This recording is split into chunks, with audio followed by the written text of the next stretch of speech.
وأظلنا شهر السلام ضيف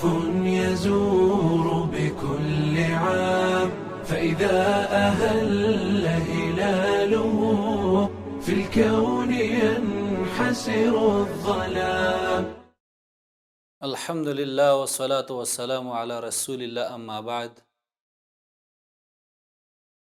زمونږ دین ډېر ښایسته دین دی او په دې دین کې خوشحالي هم شته چې هغه هم عبادت دی چې په هغه طریقه باندې سړی د خوشحالي مناو کی په کومه طریقه باندې چې موږ ته ښودلی شوي چې هغې ته اخترونه ویلی کېږي. رسول الله صلی الله علیه وسلم چې کله مدینې ته لاړ نو هلته د انصارو او به څه خوشحالۍ مناولې چې په هغې کې به یې لوبې کولې. نو رسول الله صلی الله علیه وسلم ورته وفرمایل چې الله رب العالمین تاسو ته د دې نه غوره درکلي غوره خوشحالۍ درته درکلي چې هغې ته عید الفطر ویلی کېږي او عید الاضحی ورته ویلی کېږي، ورکوټی اختر او غټ اختر. محترمو په کال کې دا دوه اختر راځي، ورکوټی اختر او غټ اختر. ورکوټی اختر دا د رمضان نه وروسته راځي او دارنګې غټ اختر دا بیا وروسته د ورکوټي اختر نه راځي. دې دپاره خپل څه احکام دي چې هغه مختصر ذکر کول غواړم. یو دا چې د اختر په ورځ باندې مستحب دا ده چې سړی ځان ښایسته کي، غسل وکي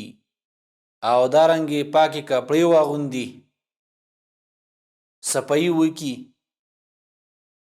لکه عبدالله ابن عمر رضی الله تعالی عنهما هغه به چې کله د اختر مونځ ته ته نو غسل به یې وکړه او دارنګې ښایسته کپړې به یې واغوستې، عطر به یې ولګول او بیا به مصلا ته ووته، عیدګاه ته به لاړ. نو د اختر په ورځ باندې صفایي کول، ښایسته او پاکې کپړې اغوستل، نوې کپړې اغوستل او دارنګې خوشبو لګول دا مستحب دي. دویمه خبره د اختر په ورځ باندې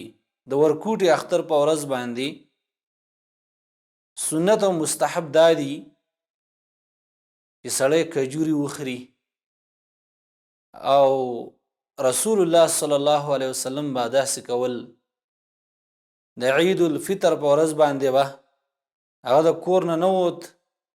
مانځه ته به نه ته، عیدګاه ته به نه ته، تر دې چې کجورې به وخوړې او طاق به یې خوړې، یعنی یا یوه کجوره خوړل یا درې خوړل، په داسې طریقې سره چې هغه طاق وخوړلی شي. او د غټ اختر په ورځ باندې به چې کله را واپس شو نو بیا به یې خوراک کاوه. نو د اختر په ورځ باندې ورکوټي اختر په ورځ باندې سړی به مخکې خوراک کوي او دارنګې د غټ اختر په ورځ باندې مستحب دا ده چې وروسته یې وکړي. او دې دا مطلب نه دی چې دا منع دی، نه، بلکې ښه خبره دا ده چې سړی به دې باندې عمل وکړي چې د ورکوټي اختر په ورځ باندې مخکې خوراک وکړي. داسې به سړی نه کوي چې یار د ورکوټي اختر په ورځ باندې روژه کېږي، ځکه د اختر په ورځ باندې د روژې نه دا منع راغلی. درېیمه خبره محترمو هغه دا ده چې د اختر مونځ ته سړی ځي نو په کار دا ده چې عیدګاه ته لاړ شي، یعنې بهر وځي چې کله مصلا وي، عیدګاه وي، یو ډاګ وي او په هغه کې د اختر مونځ کېږي، نو سنت دا ده چې سړی هلته لاړ شي او هلته مونځ وکړي. او که نه وي داسې ځای او داسې څه پروګرام او انتظام نه وي نو بیا په مسجد کې هم دا مونځ کولی شي. حدیث کې راځي چې رسول الله صلی الله علیه وسلم هغه د ورکوټي اختر او دارنګې د غټ اختر په ورځ باندې به مصلا ته ووت، عیدګاه ته به ته، بهر به ووت او هلته به یې مونځ کاوه. څلورمه خبره چې د اختر سره تعلق ساتي هغه دا ده چې سړی کله د اختر مونځ ته ځي او عیدګاه ته رواني نو بهتره دا ده چې سړی پیدل لاړ شي، چې کله ممکن وي، یعنی ځای نږدې وي او سړی روغ وي، بیمار نه دی او تلی شي هغه یو سړی بیماری او تلی نشي یا د عمر په لحاظ سره دغه عمر ډیر او نشي تلی یا ځای لري په ګاډي کې ځینو تلی شي په ګاډي کې تلی شي لیکن چې کله ځای نږدې وي او سړی تلی شي پیدل او ښه قوت پکې نو پکار دار چې سړی پیدل لاړ شي لکه د علي رضی الله تعالی عنہ نه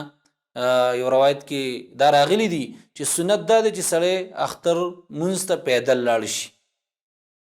پنځمه خبره چې عیدګاه ته د اختر مونځ ته زنانه هم شي تلی ماشومان هم تلی شي زنانه هم تلی شي خو زنانه بالا ځي چې کله د هغو دپاره څه پروګرام وي او دارنګې انتظام وي او د هغو دپاره یو ځای جوړ شوی وي هلته بله خبره پکې دا ده چې فتنه نه وي امن وي نو بیا زنانه هم تلی شي چې په دې خیر کې شریکې شي د دعاګانو کې د مسلمانانو سره شریکې شي لکه رسول الله صلی الله علیه وسلم د اختر په ورځ باندې زنانو ته حکم وکړو چې زنانه هم دې وځي د اختر مونځ ته تر دې چې دا یې وویلو چې حایضې ښځې کمې زنانه چې د هغو ماهواري بیماري ده هغه خو په دې کې مونځ نه کوي کمې زنانه باندې چې ماهواري بیماري هغې باندې خو مونځ نشته دی لیکن بیا هم د الله پیغمبر ورته ویل چې تاسو موځئ لیکن چې کله لاړ شي نو د مانځه د ځای نه جدا کینئ او په دې دعاګانو کې به شریک شي په دې خیرونو کې به شریک شي نو چې کله داسې څه پروګرام وي او د زنانو د مانځه ځای او امن وي نو زنانه هم د اختر مونځ ته تلی شي او هغه زنانه هم تلی شي چې هغو باندې بیماري وي نو په دې خیر او دارنګې په دې دعاګانو کې شرکت کولی شي. شپږمه خبره دا ده چې کله مونځ وکلی شي او بیا سړی واپس راځي نو چې په کومه لار باندې تلی نو بهتره دا ده چې هغه لار بدل کړي او په بله لار باندې راواپس شي او په دې کې ډېرې زیاتې پیدې دي علماو ذکر کړي لیکن به هر حال حدیث کې راغلی نبی صلی الله علیه وسلم به چې کله د اختر مونځ ته لاړو نو چې په یوه لار باندې به لاړ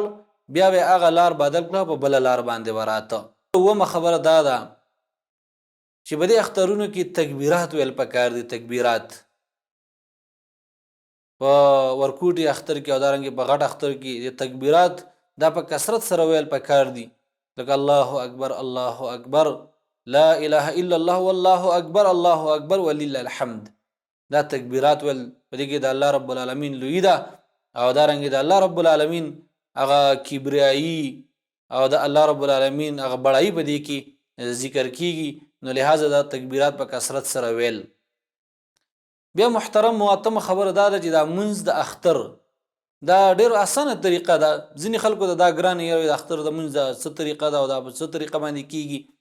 او دارنګې ځینې پکې داسې چې کله امام الله اکبر وایي نو ځینې خلک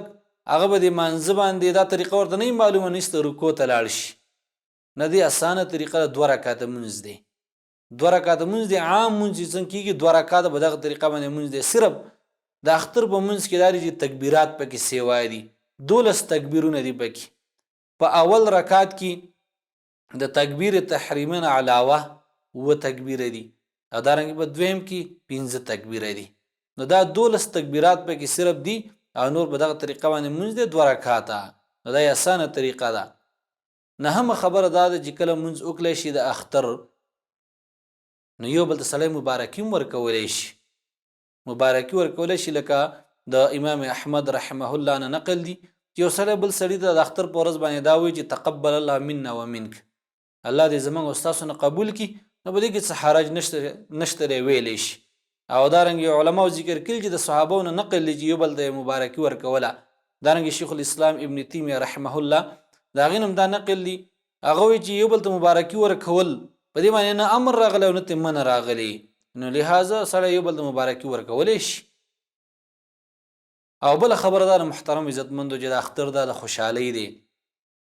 په اخترونو کې د یو بل سره په هر وخت کې مؤمن له پکار ده چې د یو بل سره د محبت اظهار وکړي د مینې اظهار وکړي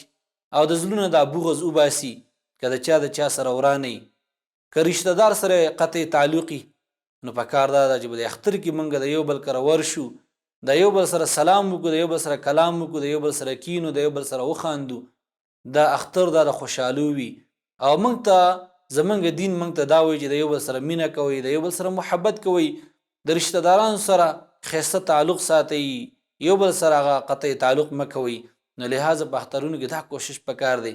لکه ځینې خلک داسې د یو بل سره وراني په کلونه د یو بل سره خبرې نه کوي، د یو بل په خوا نه ورځي، یو بل ته سلام نه کوي، نو د مرګ څه پته لګي په کوم وخت کې سړي له مرګ راځي. او رسول الله صلی الله علیه وسلم فرمایي چې مؤمن دپاره حلال نه دي چې هغه د یو بل سره د 3 ورځو نه اخوا خبرې بندې کړي.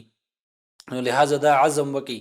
او په دې باندې سړی څه ښکته نه ښکاره کېږي چې د چا سره ورانه یا هغه ورسره خبرې وکړي یا یو رشته دار سره قطع تعلق یې هغه ورشي د هغه کور ته. په دې به الله رب العالمین سړي د مرتبه ورکوي